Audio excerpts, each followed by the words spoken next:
Hi, everyone. Welcome to Teach, our live summer webinar series. We are so excited today. We have Davon Simmons, who is one awesome mom on TikTok and on Instagram, and a friend of Teach. And we're so happy that she's here, and she's a wonderful mama. So we're going to, she's going to has a little presentation. So hi. Hi. Welcome. We're so happy you're here. So and thank you for the intro. I'm like a little ad-libbing. If you could just come around with me everywhere introducing me places, that would be great. But there's so many nice things to say. I could go on and on. Oh, thank you. So what I'm going to do is I'm going to disappear for a little while and let you do your thing. Okay.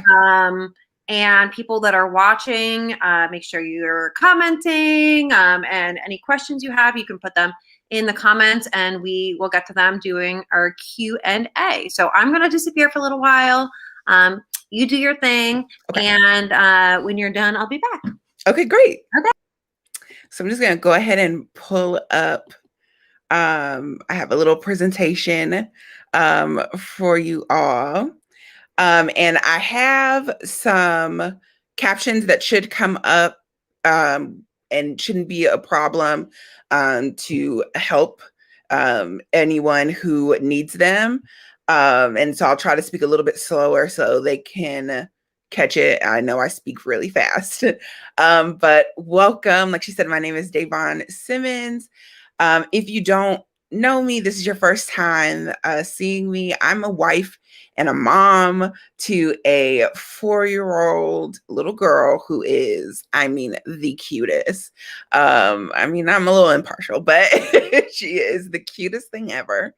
And I kind of got my start in social media by sharing my journey. My journey started with a fertility journey where I shared how I was working through PCOS and getting pregnant. And then when I had my daughter a year later is when I started noticing some signs that I knew at the time were autism, but I couldn't really get anyone else to listen to me.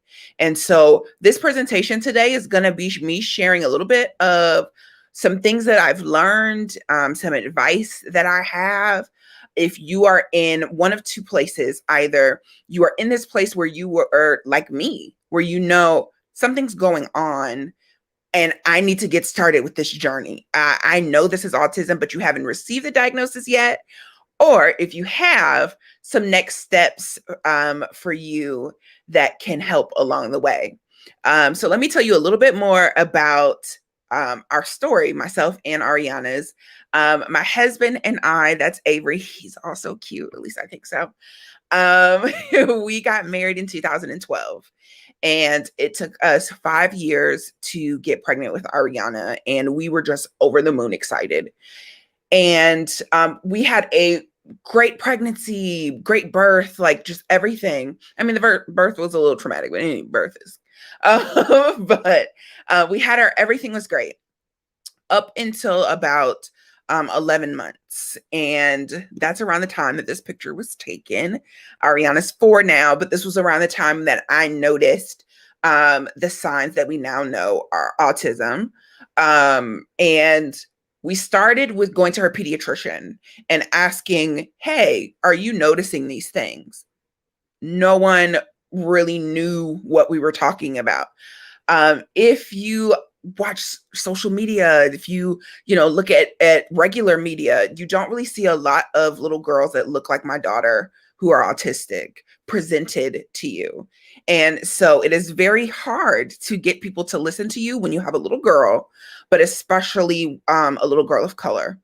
And so that is where the little bug was like, bit me. And I was like, I have to share our story because I know I'm not the only one having a hard time getting someone to listen to me and figuring out this process. So let's get into kind of where that started, right? The diagnosis process. This is for those of you who are currently there right now. I have some advice for you, some tips that I learned when I went through it. The first thing is check with your insurance. Because for me, I was just like so on it that I went and made the first appointment that I could make. And we went through the process. The insurance paid for it.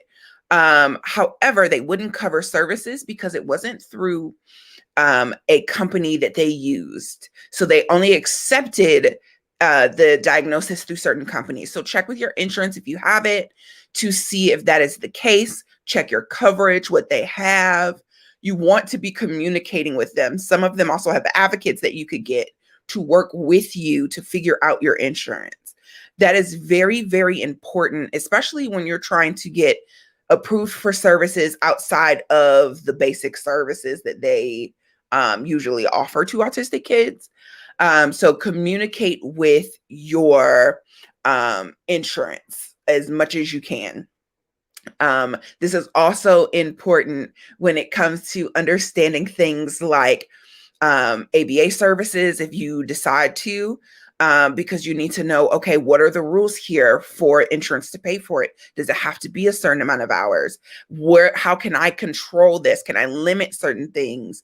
What things have to go for insurance to pay for it?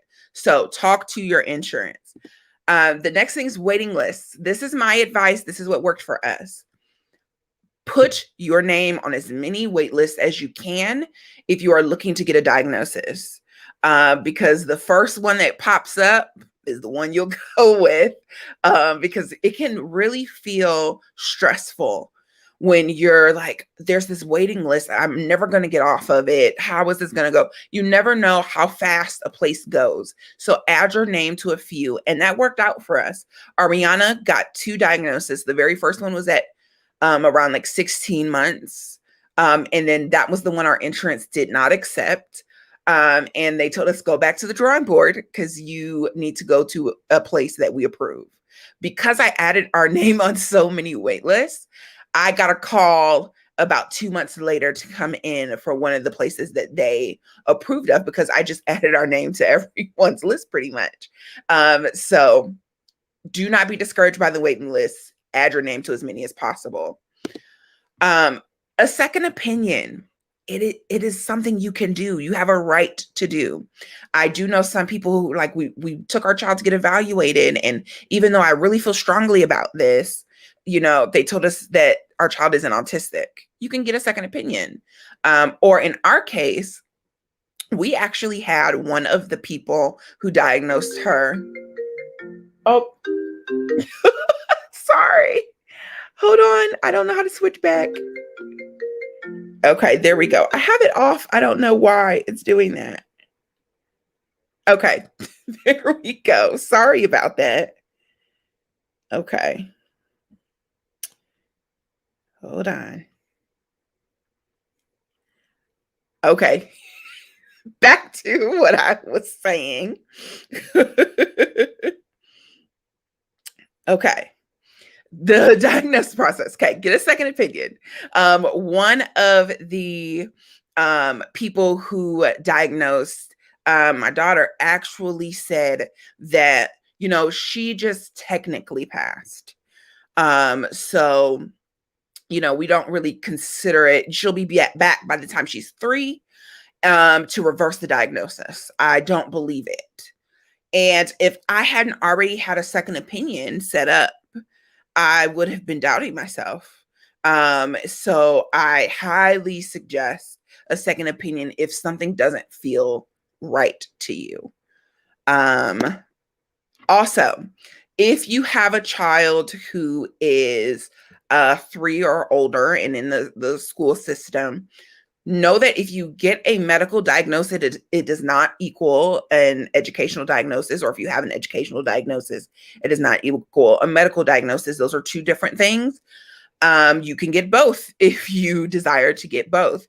Having the educational diagnosis does open up services to you that you may not be able to get if you don't have that. For example, my daughter is in a general special education classroom, but she has a autism paraprofessional in the classroom with her, working specifically with her in the classroom. There's also like adapted PE specifically for autistic kids at her school, and she's able to be in that.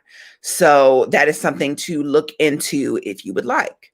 And we're going to talk a little bit later about some of those rules and laws that go along with schools. So now you have the diagnosis. Now what? Where do we go from here? The very first thing is to take a deep breath. Okay. Check in with yourself because sometimes we are so into what is going on with our kid. We have to rush everything that we're not thinking about how we're feeling. And then when it hits you really hard. So take some time, really think through your feelings, what you're feeling, because you also really want to be careful because sometimes when you don't deal with those feelings, you put them on your child. And we don't want that. We don't want you to take those things out. That could be very dangerous to yourself, to your health, and to the emotional health of your children. So I also encourage you to get a therapist if you have that option through your insurance or somewhere that accepts a sliding scale or something like that, because working with a therapist will really help you to work through some things that it's not your child's job to help you work through, if that makes sense. There's some emotional things that come along with this that you need a professional to work through. There are some selfish things as parents that we can hold on to that we need to work through and let go of. A lot of us have this grief thing that we say. And I personally didn't have that experience, and I don't want to take it from anyone else that they felt grief, but I would like to challenge you in this. It is not grief of your child, because your child is alive, they're still here. It is grief of your control and what you thought you were going to plan your life to be, and the life you thought you would plan for your child, but it was never your life to plan. And so really this grief is grieving your loss of control, but really it was a control you never were going to have. Your child was always going to be who they are today. And the sooner you work through that with a therapist, if need be, the better for you and the way better for the child. Find a community. There are support groups, but be cautious. There are some groups that don't necessarily believe what you believe, or who can kind of bring you to a dark place, a negative place. So really make sure you test it out to see how you feel about any support groups. Social media as well, and especially Facebook groups. Some of them can be a little heavy, okay? So just watch where you're going. Something I really encourage you to do, I did it, and I really think that it was the thing that changed everything for me. I found community in actually autistic people. And this was before I received a diagnosis for myself, because my child is not going to always be a child. And so I needed to see someone who's been where she is, who can maybe access her voice a little bit better than I can. Yes, she's my child, and we have a special bond and a special connection. But there's a different bond and connection that someone has who has experienced what she is experiencing or will experience, that can help guide me along the way in advocating for her. So I really, really suggest that as well. And then look into services. Do your research into services. We're going to talk about research a little bit later, but look into services. If your child is under 3, look into early intervention services. All you have to do is Google your state and early intervention services, and you will be able to find your state's program and get them signed up for it. Some do have wait lists, but some don't. The district we live in didn't. And this is going to really help them, and then help them get an IFSP, which is basically an IEP, but for babies and toddlers. And so that will then, once they grow out of that system, they turn 3, go to preschool, then they will get an IEP. And also look into therapies, and you can look into therapies outside of the normal therapies that you hear. When you get a diagnosis, it's like those 4 basic ones, right? ABA, speech, OT, physical therapy. But there are so many different types of therapies that you can look into. Right now, we took a break for the summer for therapies because my daughter was burnt out, and she has been going to therapies for 3 years, once or twice a week. And so she was done. So we took a break for therapy for the summer, and in the fall, we're looking to do some type of music or art therapy because that is what makes her happy. And so I really encourage you to tap into what your child is feeling, take breaks when needed, adjust things when needed, find new opportunities for your child to receive therapy that is productive but makes them happy and not look forward to it. We want them to be kids. We want them to be happy. We want them to play, give them those opportunities to still enjoy their childhood, instead of feeling like they're leaving school to come to therapy, which is like work. We don't want them to feel that way. So let's get into, I know we talked about an IEP and IFSP and like, what is all of that? Well, we have to talk about the Individuals with Disabilities Education Act, or IDEA. And IDEA is a federal civil rights law. And basically what that does is it protects the rights of children who meet the qualifications of special needs or special needs services and their parents. And it makes sure that they can get an appropriate education, which we'll talk about that. And this goes over the ages of 3 to 21, but every state is different. My state, I live in Michigan, goes from birth to 26. So again, check your state to see how long your child can get services there. And so IDEA ensures that qualifying students get the following: a free and appropriate public education. And when we talk about appropriate, we mean based off of this child's abilities or their needs. Is this appropriate? Can we tailor this to the child? How can we make sure that this child can succeed in this system? And then along with that, procedural safeguards. So making sure that there are procedures in place that allow that child to get an appropriate education. And then appropriate evaluations. I know we talked about an autism evaluations, but there's so many different disabilities that you can get evaluated for in the school system. And so they make sure that there are appropriate evaluations for the children. And then least restrictive environment, or LRE, which basically is in place to make sure that each student is in the environment where they can have the most freedom for them, that keeps them safe and can still meet their needs.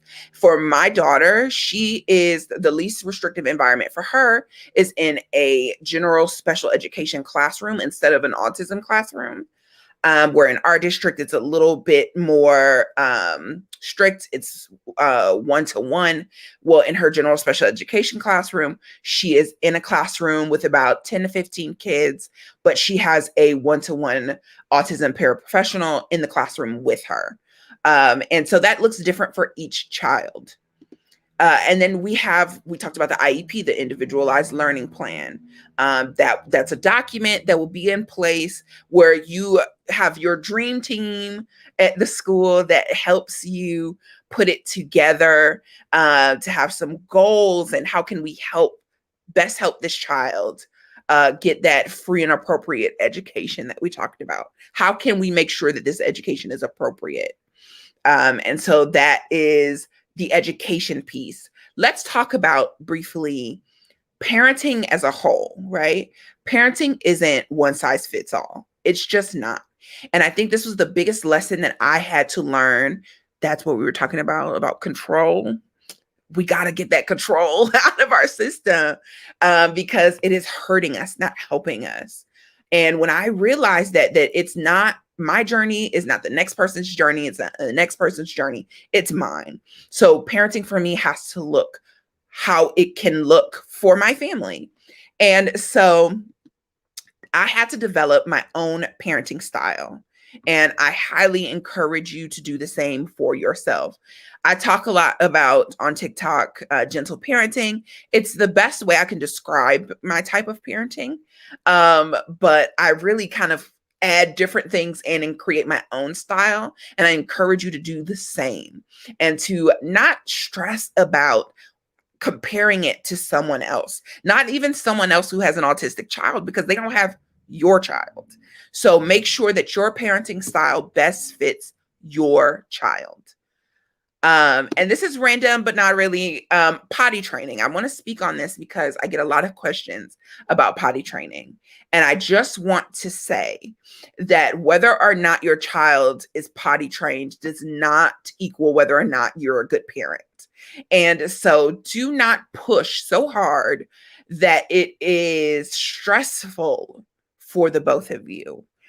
Because I have tried to potty train Ariana 3 times, and all 3 times, one of us or both of us, that last time was really hard, we ended up crying. So go with the flow. They will do it when they're ready. It does not have to be on anyone else's time, but your child's. It's their body. They will learn. So that's just that piece that I wanted to add in because I think it's very, very important to talk about creating your own parenting style and redefining for you. Now that you have taken that time to grieve what you thought parenting would be like, okay, which is about you, again, not the child. Now you have to say, okay, I have thrown out what I fantasized parenting to be like. How can I parent now that best suits this child? And really, that's something every parent is going to have to do at some point in time. It's realizing it soon enough that you don't damage the child and you can rid away of that fantasy. So I want to give you the biggest piece of advice that I can give you, and that is research, research, research. Please do your research. This really was the biggest thing for me because I was able to find things that perfectly fit for my child that other people may not have known about or wasn't as easily accessible for me. One of those things is weighted vests or lap pads. I did a lot of research, found weighted lap pads in particular, and doing more research, I was able to find that her school system had them. And so her occupational therapist at school was able to get the weighted lap pads so that my daughter could have them in the classroom during circle time. And she was able to now sit through circle time or stand. Sometimes they do the vest. She's able to stand, whatever she's feeling, and be able to participate like she wanted to be able to do. And now she's able to sit through it, sing along with the songs, and she's enjoying it now instead of it being something that is miserable for her because she's frustrated. They're frustrated. This was great. And I only found this out through research. The next thing is the AAC device. Now I knew what an AAC device was. Where the research comes in was her school system being able to help us get one and help us learn how to use it. Because like I said, we took a break from all her therapies right now outside of school. And so her school was able to help us. Her teachers and therapists there were able to help us learn how to use it. And it is something that has just made her just open up and have freedom to ask for things that she couldn't ask for before, and to see her so happy to be able to communicate in a way that feels the most comfortable for her is such a beautiful thing. And I wouldn't have known had I not done the research, because her private speech therapist had never talked about this being an option for her. And so again, do your research, find out what your school district offers, the programs in your community. Do your research. We're going to wrap this portion up, but before I go from this, I want you to remember a few things. The very first thing is to check your thoughts. We are kind of pre-programmed, honestly, from the way we were raised, from society, with ableist thoughts. And so I need you to check yourself a lot more often than maybe you would if you didn't have an autistic child. Hey, why do I have this thought? Why do I have this feeling? And what is this doing for my child? Also do that when you're creating goals in therapy and school.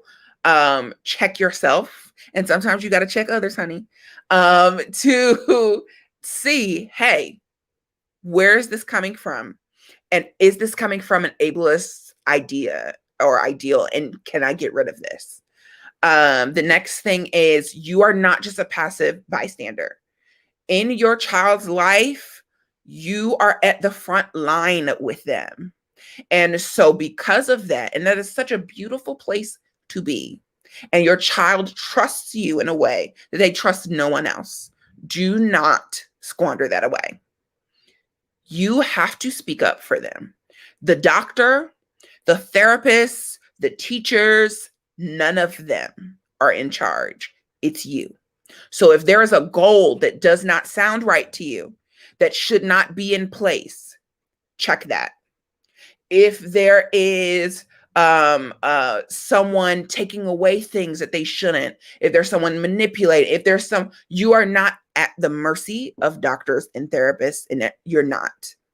They can be part of the team. They can be part of the team, but you're not at their mercy. And you need to remember that, because that is how you are going to be able to be the best advocate that you can be for your child. And last but not least, you are not alone. There is a whole community of people full of actually autistic people, full of autism moms and dads who are out here who want to love on you and support you and root for you and your child, and who want to help you along the way. So please reach out, use social media, which is what I did. I used social media to create our dream team of people. And I have never felt so supported in being able to support my daughter. And I wish that for you as well. So that is it.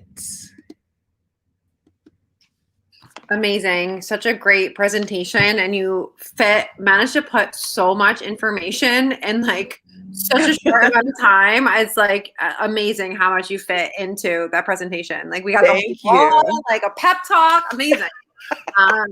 So exciting. So we have some Q&A. Okay. And somebody said, how do you find actually autistic parents to connect with? I'm having trouble connecting locally. Okay, so I would say a couple things. One, I use social media a lot just because I'm like a loner. I'm realistically, for me, I'm not going out in the world. Like, that's just me. But there are different programs that you can look into Facebook events, and do research that way. And you can definitely find different events to go to. And there are going to be some that you're like, okay, no, this isn't it. And then there are going to be some that are. But there are so many organizations that are put together by actually autistic individuals who are wanting to have community, and so many that would be willing to take a parent in to help them learn. So definitely go that route. Yes. On that topic, one of the things you brought up, which I thought was like, might be really helpful for parents. Yeah.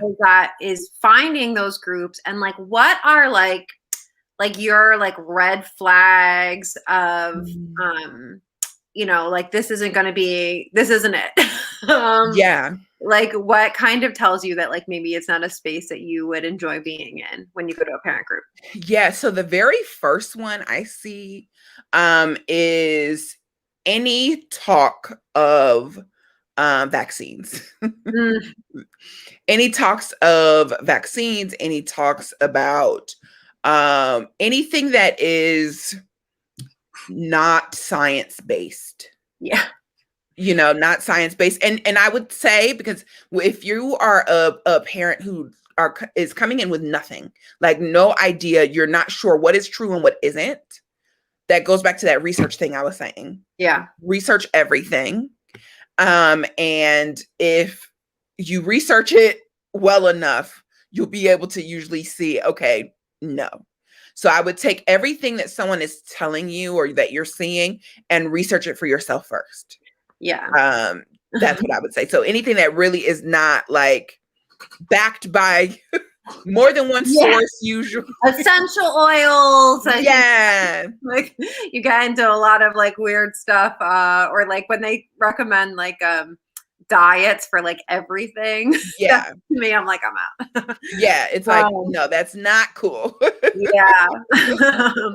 So somebody said, can you talk about getting a diagnosis for girls? We had, we're told our girl had lots of signs of autism, but not enough for a diagnosis, very common. And I feel like her older brother got the diagnosis from the doctor much easier. Yeah, so that was my experience for the most part. Like I said, that one of our, which is very strange. One person who diagnosed my daughter was a woman and the other was a male. And the male was very condescending. Yeah. And he was the one that said that she passed on paper barely. And that he did not believe that she was autistic and that we would be back by the time she was 3 to reverse the diagnosis. And so I can totally relate to that. It was hard. There was lots of tears. And I was worried. And I don't know if it's a completely rational worry, but I was worried of someone thinking that I had like Munchausen syndrome or something. No, they make you feel like that. That's like real. Like I was like, seeing things and like, I'm like trained to see them and was like, well, I see them. And they were like, you just see it because of what you do. Like it very much made me feel like I was projecting it onto her. Yep. They really do make you feel like that for sure. Yeah. I was so scared. I was like, oh, like, what if I go? Because I would switch. If I felt like I was not being listened to, I would leave. I'm not going to stay here if I don't feel heard. But then I thought like, okay, is the insurance going to flag that I keep going to different doctors? Right. Is it going to be, I didn't know, but I knew that because for us, I know this isn't everyone's experience. For us in those beginning months to a year, my daughter had some very concerning self-harming things going on. And I was afraid. She was my only child. I had never seen anything like that. And I was scared. She had a very high pain tolerance. So she would harm herself. She would never cry. And I was just like, I don't know how to help her or keep her safe. And no one's listening to me, It literally took her being in the office with, this was the final switch of doctors. I brought her to my doctor. My doctor was a family doctor.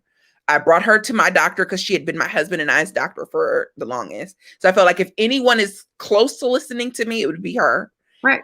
And she was getting ready to wave me off, but we were in the session and Ariana got down on the floor and started banging her head on like the laminate floor. And she looked at me and she said, that should hurt her. And it doesn't seem to hurt her. And so I don't know if it's autism, but I know that that's not appropriate. So I have to tell parents like all the time, like that we discourage parents from taking videos of their kids when they're in crisis.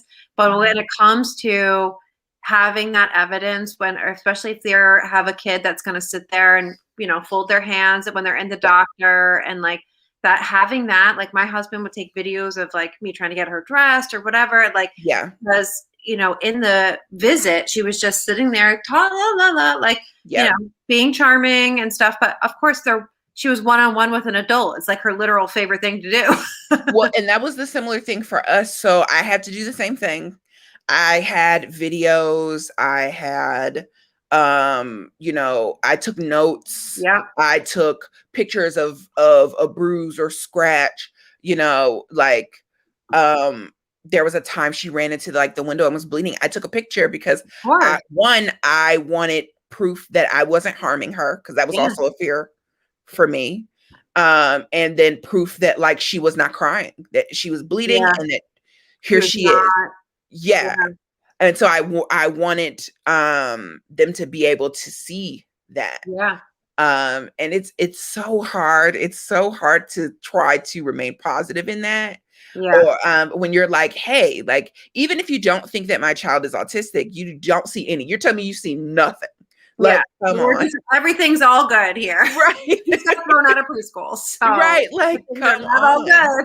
Well, and then too, with girls too, girls are, even when there's certain things that are concerning, some ways that girls present from society are deemed like, well, that's so pleasant. Yeah. Like you said, like if I have a daughter who is just quiet, that's sweet. Or like my daughter would go with a stranger. She'd just walk away holding your hand. Yes. Anyone. And it was just, they would take her around the office, showing her off to the other. Look at this friendly baby. It's like that's like actually like at this age, right? Like they should have stranger danger. Like they should be crying if you put them in another, like that's actually like an important milestone, but they interpret it as these like kind of desirable feminine. This is such a well-behaved child. So sweet. Yeah. And you're like that, but as a mother, I'm terrified because any, person could be like, I have a puppy. Yeah. And she would be like, okay. And like you get worried about them, and it's such like, I don't know if you experience this, but like it made me feel like because you have to stress so much what's not good, right? For them to see it, that it's like a weird thing. They almost like put you in a situation where you have to talk very negatively about your child to like be heard. And like it was such like a like messed with my mind, because I was like, I don't see her that way, but I need you to see that this is really serious. Like it's not just quirky. That it's like impacting, her life in a negative way in some ways, I felt really kind of crazy a little bit though, because I felt like they were looking at me like, what is wrong with you? Because I would come in and I'd be like, so these are my concerns. Here's a list of things. And I'm sure they thought like, oh, you must have Googled all these symptoms and like wrote them all down. Or like even when we got the diagnosis, I wasn't like in tears. They were just like, are you okay? And it's like, no, I'm actually very relieved and ecstatic right now, because I've been going at this for almost a year. So I'm actually happy. No, for real. And if they finally went to a doctor that was like, no, I see it. Yeah. I was like, thank you. That's okay. So I'm not. And they were like, no. Yeah. You're good. But it's like validating at that point. And that for someone to see what you're seeing, and you're seeing your baby struggle at that age, and they're hurting themselves, which mine was too at that age. Biting and slapping herself and like all this kind of stuff. And in the appointment she would never do it, but then you go home and you're like, this can't go on forever. Like someone help me. And finally, when someone's like, I believe you, I see your child for who they are. And that's the opening a door to get them help. And, as a parent, like what more do you want, Exactly. Somebody said, art therapy and music therapy, how do they help in relation to autism? Curious, because I want to look into them, but I don't understand. Yeah, so for us specifically, we wanted to look into art and music therapy as a tactic to help with her. She would get overstimulated very easily, and then she would have some harmful behaviors. And what we noticed at home was that when we would try to distract with drawing, when we would try to distract with painting, when we would try to distract with let's dance, let's, things like that. Or we'd have music time with instruments, like, and it's the only thing that she could sit for long periods of time. And it was the look on her face. It's the most relaxed, most zen I love it. I've ever been able to see her. It's such a beautiful thing. And so I cannot tell you the actual technical scientific things that they do, but I can tell you the amount of peace that I see from her lets me know that it could be helpful for her. Also, I have noticed in her school setting that it is hard for her. She's very, very smart, but it's very hard for her to focus. We believe she has ADHD as well. We are not treating her ADHD at this moment. It's in the paperwork from her first evaluation that they noticed signs, but we didn't go through with it because she's in school part-time right now. Right. So she only goes 3 hours a day. Right. So even though it is, they are having a hard time with it there, we're able to work with it right now. Right. And so I think that maybe utilizing art and music can help her to be able to focus in school. I love it. It's so funny. I talk to parents a lot, and a lot of times they're like, well, we do music therapy, but like they don't want to go. I'm like, do they like music? Right, exactly. I'm like, no. I'm like, well, then it's not going to be really that therapeutic now, is it? But if your child like loves music and is drawn to it, it's the same with like the horse thing. If they don't like horses, it's not therapeutic. Exactly. But if they do, it can be amazing, right? Like it's you're doing such a, great matching your child's needs and interests and profile to therapy, which is what I'm always like trying to get parents to do. So it's amazing. Adam says, any advice for parents who have family who doubt the diagnosis of your child? In there. Don't we all? It's one, I would say to stay strong. Sometimes the doubt isn't so much that they doubt it with the child. It's, gosh, I really hope not. Yeah. And it comes off very negative, but they're struggling out of fear. Yeah. They're struggling out of fear. So the best thing I could say to do in those cases is to correct when you need to correct. Also realize what are going to be safe spaces for your child. Because if someone is denying a diagnosis, they may deny some of the things that keep that child safe, some that keep them happy. And we don't want that child in an unsafe environment, even from someone who loves them. So I would say to be careful in that sense. But I know that like for my family, they are just in love with my child, but they struggled in the beginning. Yeah. I mean, and it's like new information for a lot of them, new. Especially if they're older, like they have maybe an idea of what special education like means or looks like, because it looked very different 30 years ago, so it's a lot of like education. Like it's not like that now. It's not like a hallway. It's not like a whole trailer in the back of the school. Exactly. And if they want to learn, I'd print off worksheets. I'd print off like all types of things to be able to help them forward, articles if they want to learn. If not, which I have had family I've had to do this with, I have had to make my boundary clear. Yeah. We love you. We are not putting you out of our lives, but we will have to choose when we will be around you, because your lack of wanting to accept this is causing harm to our family, and is not allowing my child to be comfortable. And so they're the most important thing to me. So I'm going to have to pick and choose. And for us, that made the people who felt that way say, okay, I love this child. I don't want to hurt them, or it wasn't my intention to make them feel that way. So let me get on board and figure it out. Yeah. I mean, sometimes setting a boundary like that, people are like, all right, I guess they're not playing. All right. Yeah. Okay. What kind of supports did you provide for your children at first? So we started even before we got a diagnosis with early intervention services. Yeah, she started that. She probably was like 10 or 11 months when we started in that, because we had noticed that she had weakened muscles. There was, she was kind of like late to crawl. She kind of really technically crawled after she walked, kind of. Yeah. Uh, yeah, she was just like, I'm walking is easier. I'm just gonna do that. She used to scoot around on her knees, but wouldn't put her Yep. knees down. Like she would There just was like just like walk an her army knees. crawl for Mhm. Ariana. It was just like, this is the best way. And we actually ended up finding out it was like her stomach muscles were weak. Yep. And also like her shoulder, like in her shoulder area, those muscles were weak. So we started there because of that. She also had some seizures. So because you also, in case anyone doesn't know, you can also get early intervention services with medical things as well in some states. So you look into that if you need to.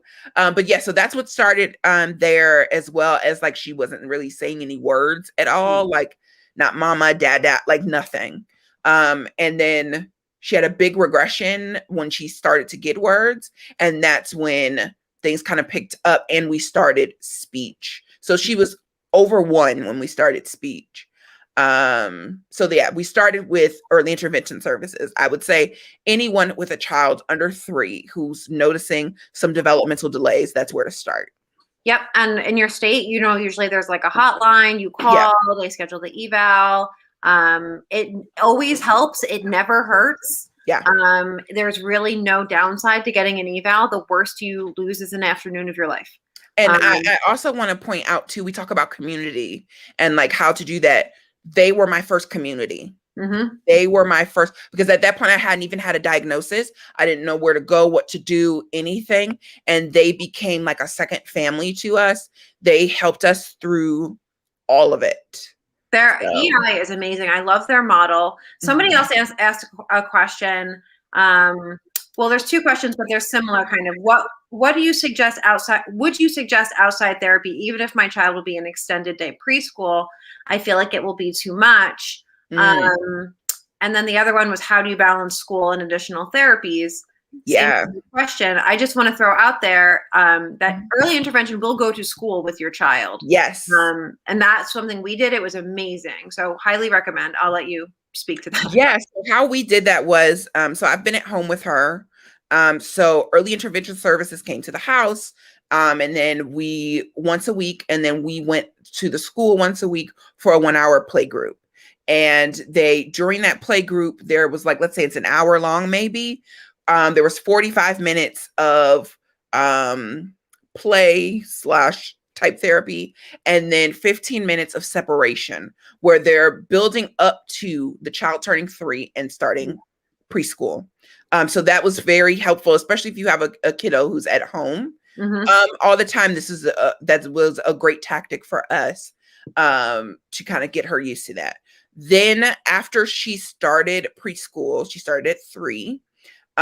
They go part-time here. So at least in this school district, they do. I don't know about the rest of them, but so she only goes 4 days a week for 3 hours. Okay. So for us, it wasn't a huge load to try to balance because she wasn't in all day. But I will say this, even with her only going 3 hours, she got burnt out from doing that in therapy. Yeah. It wasn't right away. She was able to handle it for a while. It was doing really good for a while. So what I would suggest, this is what we did, is that take a break when you need to. Yep.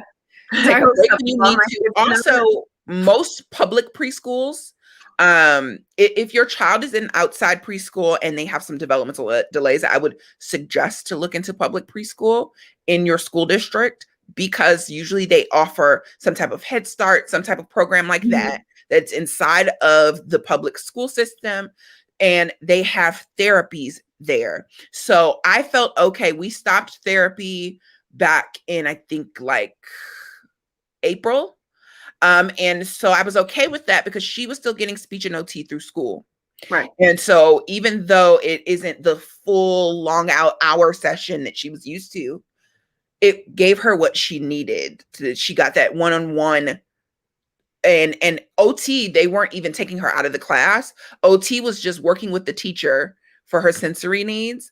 And that was really what we realized all she really needed. She really didn't need to go for an hour every single week. It just was a lot. So I would say take a break when you need to, work with the school system to see make sure they're getting the appropriate services there because they may not need extra there. Sometimes we go a little overdose on the therapy. It's funny. Today I was trying to explain it to someone. I was like, it's like making a pie crust, like when you add the water, like when it starts coming together, that's enough. Yep. If you add too much, then you ruin it. Yes. It's like that. Just add therapy until it's coming together and things are getting better. And then you don't need any more after that. And your kid will tell you. Like it will, yeah. My daughter is nonverbal, and she told us she would love to go, and then she stopped loving it. Yeah. She would go and just refuse to do anything, or she would go and she would cry. And one day she went and they called and were like, this is during COVID, so we couldn't go in the building. We had to sit outside. They called downstairs and were like, well, we're coming back down because she told us all done. And that was all we needed to know. We stopped. We were like, we're going to take a break. Yes. So I say, listen to your kid. And for us, listening to our kid is outside of just with our ears. Yes. So listen to your kid. Last question. Somebody said, my son's ped is older school and has an autistic old school. Got it. Older school. And has an older autistic son that, quote, benefited from ABA and is really persistent about us staying in ABA. Mm-hmm. She also thinks when he turns 3, he should be in school full time or as much as possible versus 3 hours a day plus therapies. That's tough. So I will say this. I've been there. And my daughter did the 3 hours a day plus therapies for the first year of preschool. She turned 3 in February, so she's done a year and a half of preschool already. So for the year and a half, she's done 3 hours plus therapies, and it was enough. It was enough, and then got to where it was more than enough. Yeah. I will say, when your child can handle full day preschool, you will be able to tell. And I think also talking to the child's teacher is a good way to kind of gauge if they think the child can handle it, because our child is different with us than they are with their teacher. I noticed that, and I'm just being completely honest with you, my child's teacher was able to see that my daughter could handle more than I was giving her credit that she could handle. And I think that's because that emotional component isn't there. So she's seeing her for what she's able to do and what she is doing in front of her. And, I'm like, that's my baby, You're like, but she's and so I would talk to your child's teacher. I would talk to their teacher, see what they think your child is able to handle, or if they think that 3 hours at plus therapies is good enough. I would also say that if you have a pediatrician that is not listening to you, that is not the pediatrician for you. I think there are some old school pediatricians who are great. They may have their opinion, but they listen. But then there's some that don't. And when you're a pediatrician, they work for you. You're not at their mercy. So if they are not listening to you, it's time to cut them off. ABA, I've shared my feelings on ABA. In the past, we had a traumatic experience with ABA. But there are some things in ABA that can be utilized to help certain things. Like, I will never, even though it was traumatic, I will never say that ABA did not stop those behaviors that were dangerous for my daughter. They did. And so all I can say in that is, if you are not comfortable with where your child is attending, if you are not comfortable with the goals that have been chosen, you can either call a meeting. You can do that at any time and say, let's revamp this. You do not have to wait every 6 months for the evaluate. You can do that at any time. And you can say, hey, I'm not happy.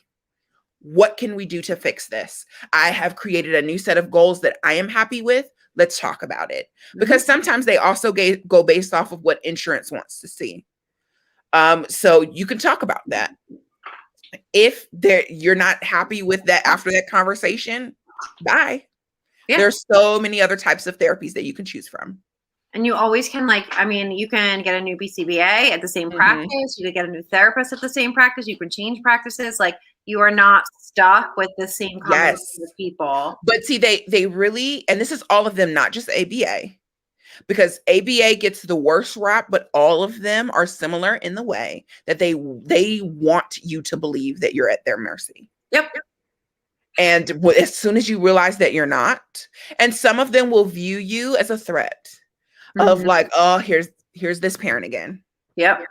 Well, yeah, here I am. That's not the worst thing to be known as, I'll tell you. Because I mean, even being on the other end of it, being a teacher, like, nobody wants to mess with the mom that we all know. Like, so they'll do right by your kid, even if it is out of wanting to do. They just don't want to hear your mouth. But like, that's not the worst place for them to be. Exactly. And you always have choice. You can always, when it comes to therapists, like, even with EI, I've switched EI therapists. They'll tell you that they can't. They'll tell you can't switch case manager. You can. Yeah. You can. Yeah. So anyway, any last question. We have a problem with leaving therapy. She actually wants to stay. Aren't you lucky? And I was getting ready to say, so for school, we have a similar problem where now we're thinking of maybe letting her go longer at school, because 3 hours is like, she's like, I'm not done. I want to play more. I want to. So I would see, is it that your child is just really enjoying what they're doing? Because there are some things that we have purchased from her going to therapy and having these things and enjoying these things, and that we've just purchased at home. Or is she around other children and she's enjoying being around other children? That's what I would look into. Why does she not want to go home? Like, for us, like I said, for school, I think she's wanting to be around people more. Yeah. So we're looking at it, maybe extending school hours in that sense. But at one point, she loved going to speech therapy because they had this little game that it had like a pig, and you get the hamburgers in the pig. And she wanted to go play that game over and over again. And we just bought the game. So I would look into why, like, what is going on that they just love going so much? And can we repeat some of that at home, or increase hours depending on what type of situation it is? Anyway, thank you so much. I don't want to take up any more of your time. It's already an hour you gave us away from your sweet baby. And it's bedtime here, so I got to go put mine to bed. But thank you so much, Davon, for coming. We appreciate you so much. And I hope we all learned so much. I'm glad. And, we'll hope we can do it again sometime. Yes, I would love to. Okay. All right. Bye, everyone. Have a great night. Bye. If you just hang